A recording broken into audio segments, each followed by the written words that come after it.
भारत का दर्शन news box Bharat. News box Bharat में आपका स्वागत है। झारखंड के कृषि, पशुपालन एवं सहकारिता मंत्री शिल्पी नेहा तिर्की ने रांची में बंद बेकन फैक्ट्री को पुनर्जीवित करने के लिए बहुत जल्द MOU होने की बात कही है। राष्ट्रीय मांस अनुसंधान केंद्र की भूमिका इस फैक्ट्री के संचालन में नॉलेज पार्टनर की होगी। बंद बेकन फैक्ट्री में जंग लग चुकी मशीनों को बदला जाएगा। मंत्री ने नेपाल हाउस में प्रेस वार्ता के दौरान यह जानकारी दी। उन्होंने बताया कि 28 से 30 अप्रैल तक तेलंगाना राज्य का दौरा झारखंड राज्य के किसानों के लिहाज से महत्वपूर्ण रहा। मंत्री शिल्पी नेहा तिर्की ने कहा कि झारखंड में शुकर पालन से जुड़े लोगों की काफी संख्या है। एक समय था जब बेकन फैक्ट्री में काम करने वाले कर्मी अध्ययन के लिए डेनमार्क तक जा चुके हैं। आज इतिहास के पन्ने में दर्ज बेकन फैक्ट्री को फिर से पुनर्जीवित करने के लिए कृषि, पशुपालन एवं सहकारिता विभाग ने पहल की है। मंत्री ने मत्स्य पालन को बढ़ावा देने के संदर्भ में बताया कि नेशनल फिशरीज डेवलपमेंट बोर्ड इस दिशा में सहयोग करने को तैयार है। जैसे कि आप लोगों को जानकारी है कि पिछले 28, 29 और 30 अप्रैल को हम लोगों ने, हमारे विभाग के कुछ अधिकारी और स्वयं हम तेलंगाना राज्य पहुंचे थे और हमारा उद्देश्य, कुछ अहम उद्देश्य था जिसको आज हम आप लोगों के बीच में चर्चा करना चाहते हैं और आपके माध्यम से राज्य की जनता को भी बतलाना चाहते हैं कि दौरा किस संदर्भ में था और क्या किन चीज़ों को आने वाले कल में हम लोग क्रियान्वयन की ओर बढ़ रहे हैं। पहला जो हमारा दौरा था वो था नेशनल मीट रिसर्च इंस्टीट्यूट, जो कि ICAR के द्वारा संचालित संस्था है। और जैसे कि आप लोग जानते हैं, पिछले कुछ महीने पहले हम बेकन फैक्ट्री, जो झारखंड का एक बहुत ही state of art food meat processing unit हुआ करता था, उसको विज़िट किए थे और वो काफ़ी दयनीय स्थिति में है। कई बार प्रयास भी किया गया कि उसको दोबारा से संचालन किया जाए, मगर जितना टेक्निकलिटीज़ उसमें इन्वॉल्व है ये कभी संभव हो नहीं पाया। और एक अच्छे सही नॉलेज पार्टनर की तलाश में हम लोग जब हैदराबाद पहुँचे, नेशनल मीट रिसर्च इंस्टीट्यूट, तो देखने को भी मिला कि वो सही संस्था हो सकती है इस यूनिट को रिवाइव करने के लिए। आप लोग जानते ही हैं कि पूरे देश भर में आज के दिन झारखंड में सबसे दूसरे तादाद पे सुकर पाया जाता है। यहाँ पे अधिकतर आदिवासी परिवार जो होते हैं सुकर पालन से भी अपना जीवन यापन करते हैं और इसी प्रयास के तहत हम लोग चाहते हैं कि ये बेकन फैक्ट्री को संचालित करते हुए हम लोग अधिक से अधिक लोगों को वापस से रोजगार से जोड़ने का काम करें।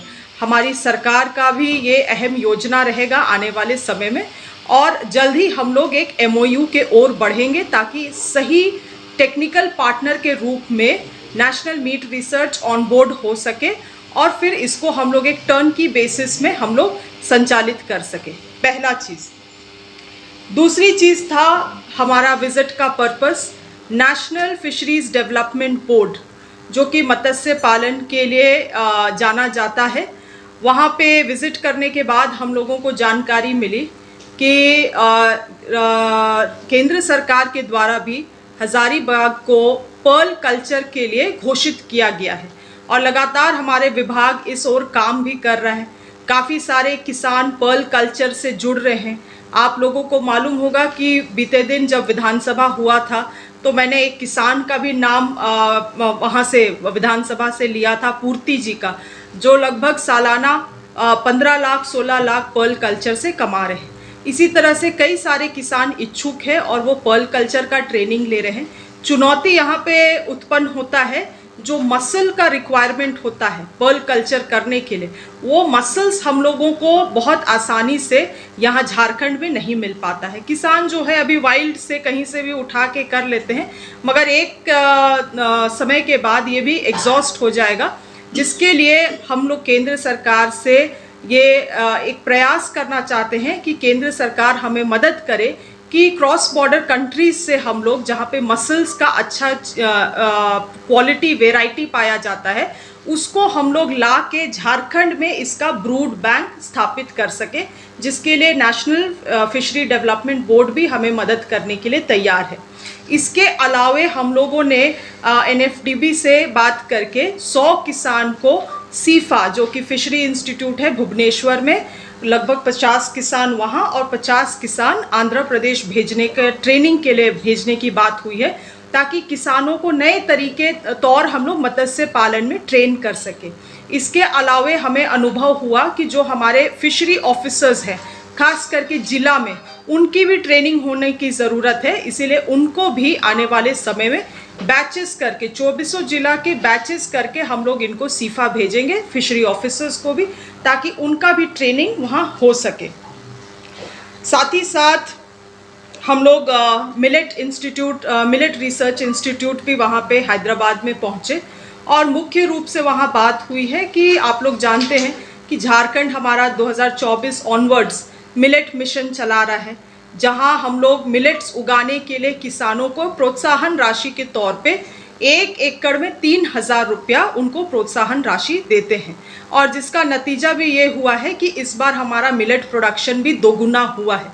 अब चुनौती सरकार को आएगी कि अगर किसानों को प्रोत्साहित रखना है मिलेट की ओर, अगर आगे भी हमारा प्रोडक्शन इंक्रीज करना है, तो मूल्य संवर्धन में हमें ज़्यादा से ज़्यादा अब फोकस करना होगा। और यही प्रयास के तहत हम लोगों ने मिलेट रिसर्च इंस्टीट्यूट को टेक्निकल पार्टनर के तौर पे इनवाइट भी किया है, उनको झारखंड भी बुलाया है कि आप विजिट करिए और हमें बताइए कि किस रूप से हम लोग मूल्य संवर्धन मिलेट्स में कर सकते हैं।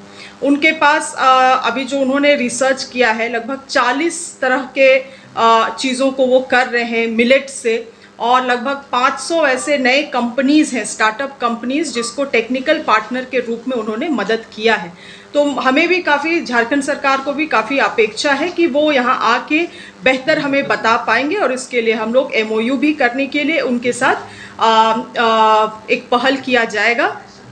मिलेट कैफेटेरिया हमारा पहला प्रयास रहेगा कि कैसे झारखंड के मिलेट से ही हम लोग यहाँ पे मूल्य संवर्धन करते हुए मिलेट कैफेटेरिया का एक प्रारूप तैयार कर सके, जो कि स्टेट का एक सेंट्रल पॉइंट होगा, और उसमें एक कैफेटेरिया के ही तहत नहीं मगर अन्य चीज़ों को भी, मिलेट से जो भी चीज़ें हम बना सकते हैं उसको बना के यहीं के FPOs, यहीं के एंटरप्रेन्योर्स, जो भी झारखंड के हमारे किसान हैं, वहीं उनको ट्रेनिंग देके काम करने के लिए भी प्रोत्साहित किया जाएगा।